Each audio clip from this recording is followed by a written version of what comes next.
জামাত ইসলামের আমির ডক্টর শফিকুর রহমান বলেছেন, অনেক শাসন দেখা হয়েছে, কিন্তু সেগুলোর কোনোটি শাসন ছিল না, শোষণ ছিল।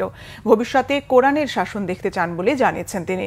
খুলনার চালনা বিল্লালিয়া আলিম মাদ্রাসা ময়দানের পথসভায় যোগ দিয়ে একথা বলেন তিনি।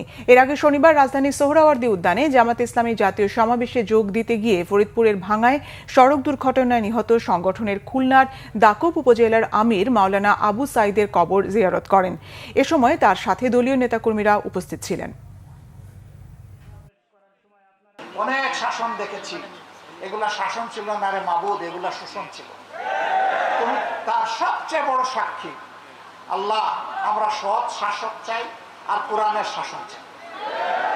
তুমি এই কাজের জন্য এই এলাকার এই উপজেলার মানুষগুলাকে কবুল করো।